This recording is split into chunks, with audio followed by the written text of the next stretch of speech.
If you fall in love too quickly and this is a pattern of yours, you may have a deeper attachment mechanism that is causing you to bond with a fantasy of who you think they are rather than the reality of who they really are. And then after a while, you finally see the real person and you're shocked. They're completely different to who you think they are. But they were there all along. You were just bonding with a fantasy of them because you learned how to do that in childhood as a safety mechanism. I'm going to unpack that today. It's called fantasy bonding. It's this concept that comes from childhood, and I'll give you the attachment origins of this dynamic and also how and why it's a precursor to toxic dynamics and trauma bonds.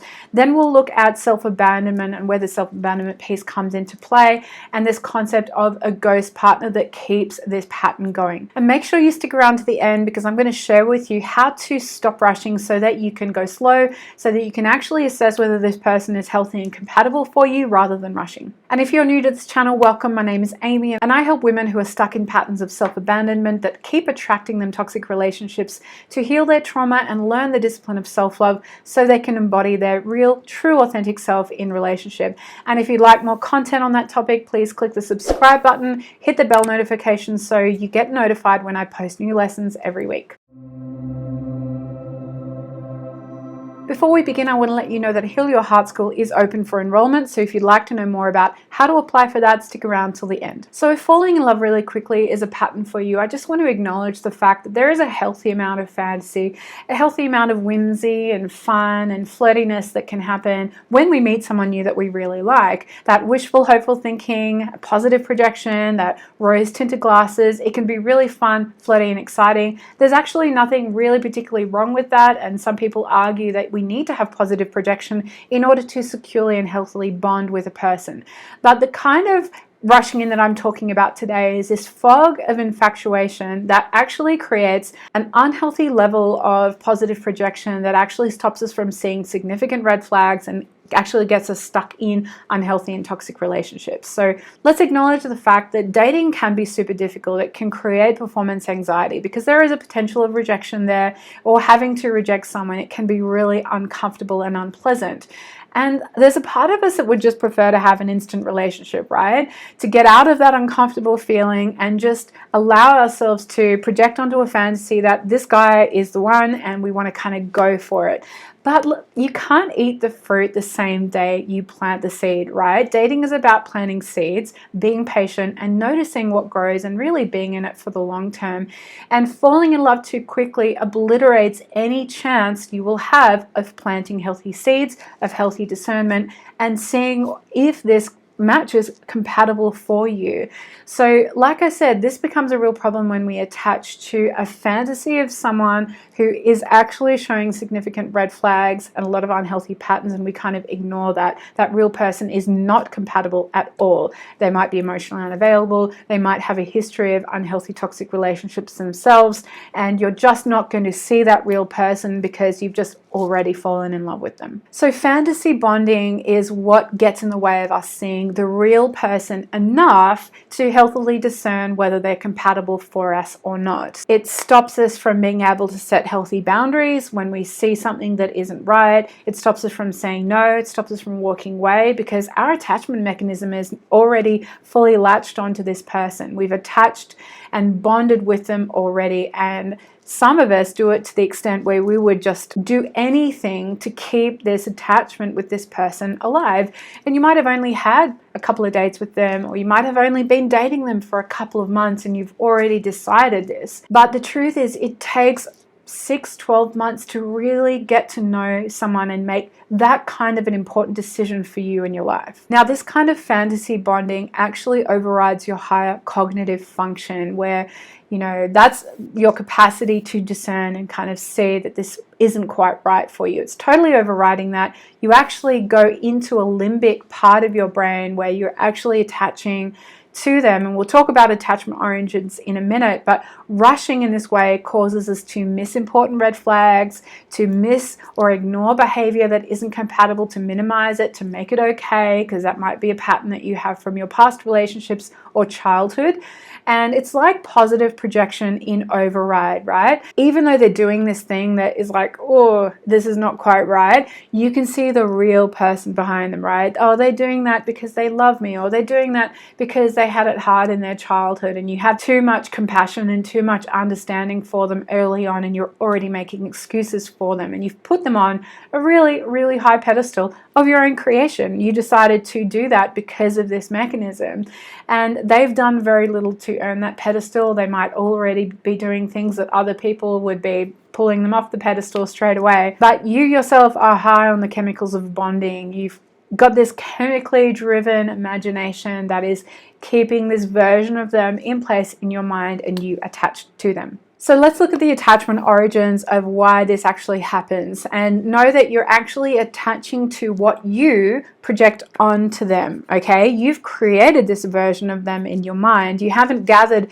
enough real-time data to make an accurate representation of them in your mind yet, because you haven't known them for very long. Any time after 6 months is still too early to have an accurate representation of someone. And this mechanism in which you project onto them a version you think they are is actually a maladaptive behavior from childhood. It's a safety mechanism that you learnt. So if there were any kind of insecurities or unsafety in your childhood, in your family of origin home, that caused you to not feel seen enough or heard enough or understood enough, and you weren't able to be yourself, you learnt to project onto your parents a fantasy caretaker version of them, so that you could safely bond with them and feel safely connected and loved by them. And you probably minimized any red flag behavior in the family of origin, and as an adult you still struggle to acknowledge the fact that there were maladaptive things going on because you had this positive projection going on then. Another sign this was going on early in your childhood is if you had dreams of being saved or rescued by a prince, okay? This is this kind of like childhood girlish as well, sort of fantasy. But this is actually a projection fantasy you created when you were a child to protect you from the harsh reality of your family home, because you didn't have the ability, the cognitive ability, to really fully process and understand why you weren't being loved and cared for to the level that you needed as a child. And this is actually a form of self-soothing, right? When we project fantasy as children or as adults, we are self-soothing the body. We are feeling connected. Everything's okay. We've got that attachment in place. They're not going to leave us. It helps us to feel safe in our body. And of course, this is a dangerous thing to do, because we need to learn safety in our body without any kind of external stimulus, because that external stimulus we've chosen to attach to is someone we don't know, is probably volatile, maybe unhealthy, maybe toxic, who knows? And that's where the instability starts. We will talk about that in a minute, but know that this maladaptive behavior works to soothe the nervous system, and it allows you to feel safe and connected for survival to a degree in this fantasy bond.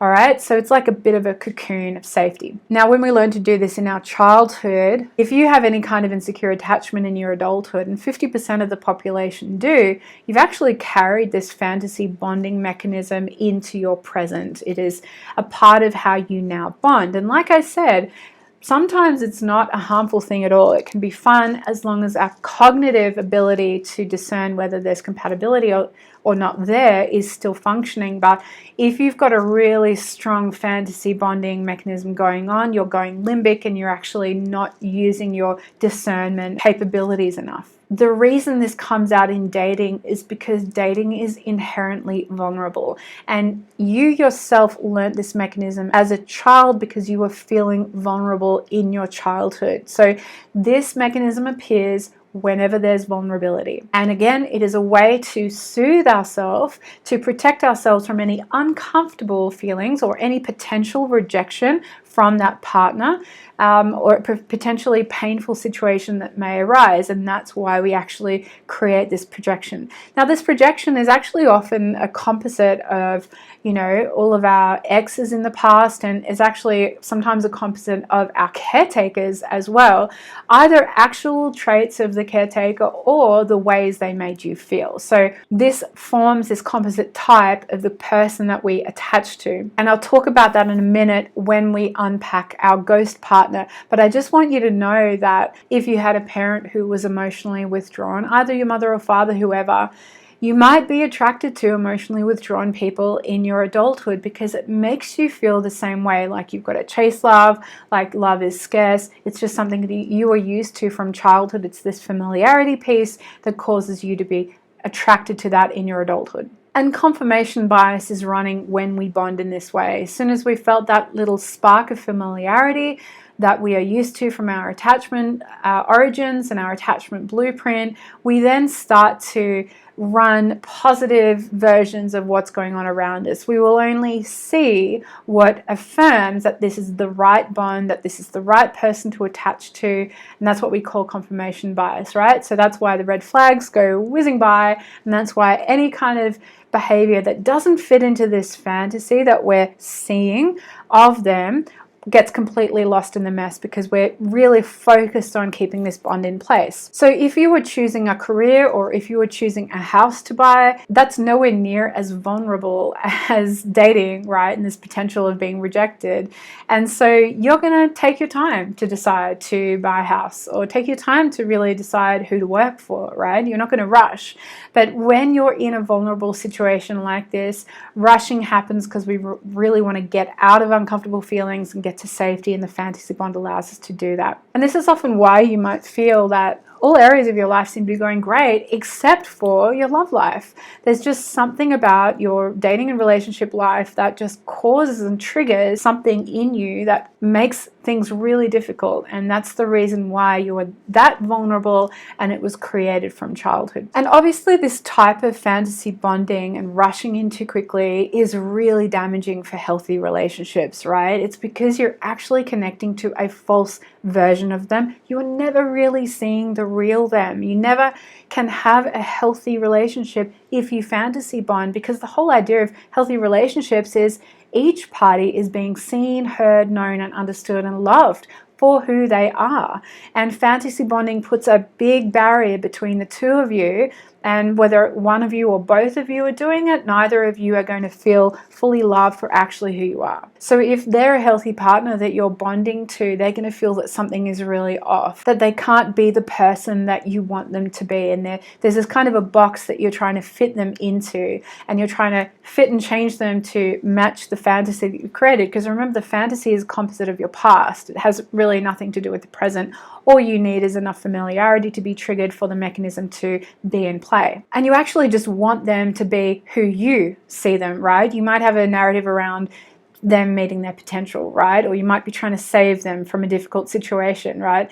There is this underlying dynamic of you needing them to change in order for things to be better. This can be really harmful, and you're going to feel really lonely because the relationship is just you and your projection, and this other person is like a satellite, right?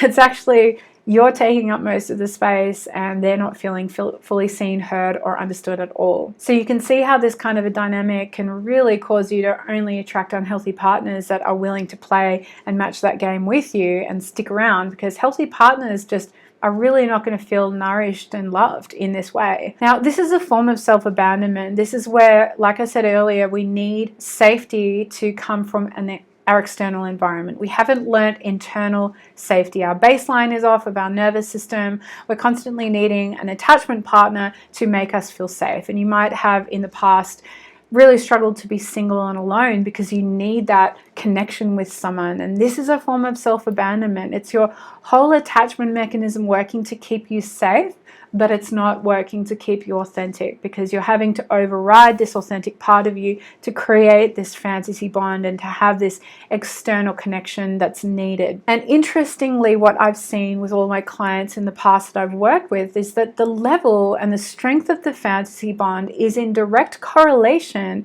to the level of self-esteem that you have. So if you've got really low, significantly low self-esteem and self-worth, you're going to have a really strong tendency to bond through fantasy bonding. And as we bring up self-validation, self-worth, internal safety, there's less of this fantasy bond that's needed because we're getting so much of our safety and connection needs from internally from within us. And that's the goal, obviously, right? So before we move into tips about how to stop rushing and how to unpack this mechanism, I want you to know that I have a free guide that actually has a 60-day self-love plan that shows you how to learn the discipline of self-love bit bit by bit. If this is something that you want to do, you really want to increase your self-esteem, self-worth, it is a discipline, it takes time. You can download that guide in the link below, go through that step by step. There is a huge amount of information in there. It's my go-to guide for self-abandonment. So how do we actually go about stopping this rushing process, stopping this fantasy bonding process? There's a couple of components to this, and what they are going to allow us to do is to separate out the fantasy that we've created and the reality of what is really going on. And living in reality is sometimes harsh, sometimes not pleasant. Fantasy can be really fun and exciting, but it's actually going to allow us to have and form healthy love, not only with another person, but within ourselves as well. So getting grounded in reality and actually allowing reality, allowing ourselves to exist in reality is a part of what I'm going to show you how to do. So let's firstly look at this concept of your ghost partner, which I've already alluded to, this composite of all the traits from all your ex-partners and your, family caregivers that you had, and not necessarily what they looked like or what they did or who they were, but how they made you feel. So I want you to identify the patterns in all of your ex-partners up until now. What did they have in common? What did they lack? And what was the pattern around why you broke up? Does that seem to happen? Like, do you have a habit of having the same kind of relationship over and over again, but just with a different person in it? Look at that dynamic as well, because that is a clue to identifying what you're subconsciously looking for, what you're subconsciously projecting, what's always missing, what you're always kind of noticing, and what this old attachment pattern is really drawing you to. And also notice how you felt in childhood, what you remember of childhood if you have memories. It's common to not have too many memories from childhood if this happened, but just recall the general gist of how you felt and notice if those relationship dynamics are appearing in your adulthood as well. And that real feeling of, I never get that, or they never do this, or they never give me that, that's a really big clue to the scarcity that's driving you and to what you're being constantly drawn to. So I want you to acknowledge and know that your ghost partner is this kind of creating an attachment filter for you that is misinforming your choices. So any choice you're making based on your ghost partner, chances are it may be leading up the garden path. And obviously it's not always going to be the case. If there are attributes and traits of a partner that you've always looked for that are really positive and healthy, obviously that's something that you want to be drawn to in the future. But if in the past a lot of these things have contributed to a cycle of toxic relationships or a cycle of unhealthy relationships, we're going to be looking at that and breaking that down and avoiding that in the future. And the more detail, the better, right? I really want you to go deep with this. Now, the second aspect of this is to then get really self-aware. So a lot of what you've unpacked about your ghost partner is what your subconscious is naturally drawn to and what comes with your fantasy bonding when you're feeling vulnerable. And that's happening because you can't feel uncomfortable feelings. It's a self-soothing mechanism. It pulls you away from uncomfortable feelings, pops you out into a fantasy. And when we're in uncomfortable feelings, we don't feel safe in the body. So what we need to do is we need to learn how to feel safe in the body when an uncomfortable feeling arises, when we're alone, when we're with our thoughts, when we're feeling a strong emotion of loneliness or rejection, whatever it might be.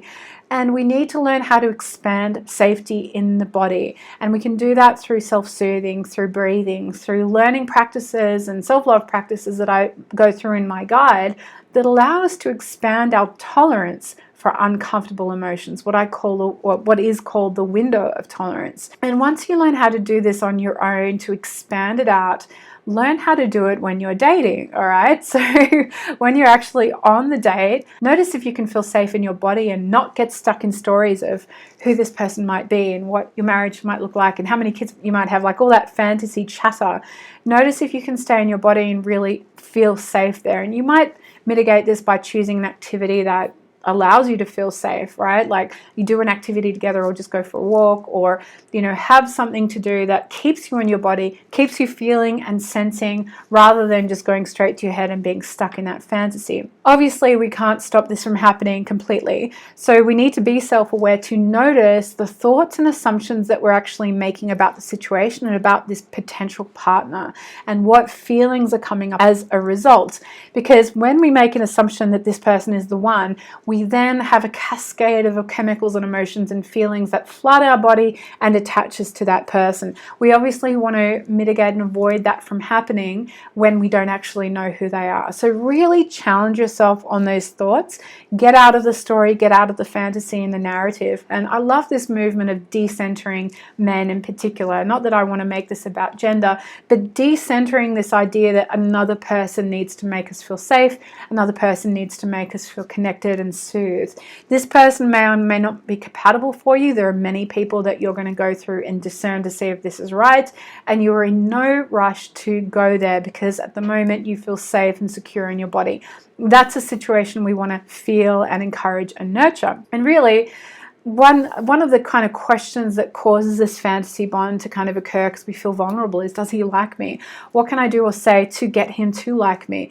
Decentering the situation is actually flipping it on its head and saying, do I like him or this person? Do I like what they've just said?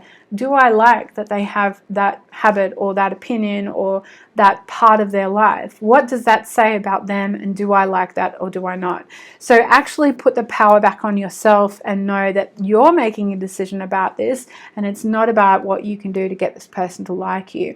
And the way that I teach this in Heal Your Heart School and a bit on this channel, and I'll unpack that now, is through this mindset of the dating scientist. So you're actually collecting data only when you're dating, right? What they actually said, what they actually did, not what your mind projected onto them meant when they said that thing, which is often what we do. They say something, it triggers a whole lot of assumptions in our mind, and we run with this story. Get clear on the actual cold hard facts of what's going on with this person and what was said. Just like you were presenting an argument in court, the specific facts and the specific data. And does that align with their actions? All right, so we're obviously using clues to discern all this, and there's a whole lot of dating content on my channel. You can go there and look at that. But really getting curious about your assumptions and what fantasy projections you have can make this process a lot easier. And I actually go so far as to name my fantasy person. I have a name for it, and I have a very clear idea of what this person looks like, what they do, what they say, how they are, and it is the composite of all of my unhealthy relationships and how I felt in my childhood.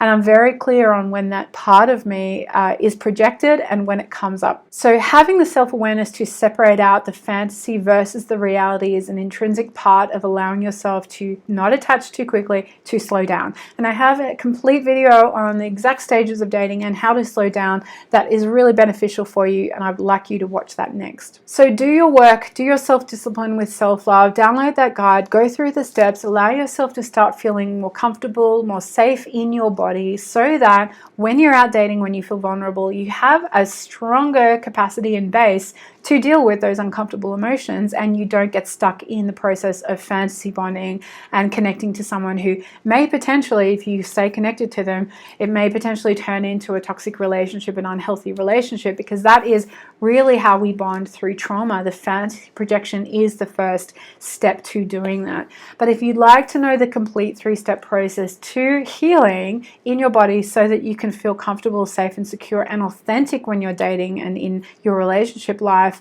I have a free webinar that goes for an hour that I'd love you to watch. It's called The Proven 3 Steps to Self-Love After a Toxic Relationship Ends. You can join in the link below. I also have a Facebook group where I do a lot of lives every week. A lot of information is in there as well, and you can interact with me one-on-one there. And if you'd like to apply for Heal Your Heart School, the application link is in my description below. It will take you to my calendar and you can book a time with me there. If you've enjoyed this video, please click the like button and comment below with any questions or any comments you have. I will see you in the comments. I love to engage with this community there, particularly if you have any requests for further or follow-up videos as well. Here are some next step videos for now for you to move one step closer to having an incredibly authentic relationship within yourself and within your relationships in your life. And for now, I will see you in the next video.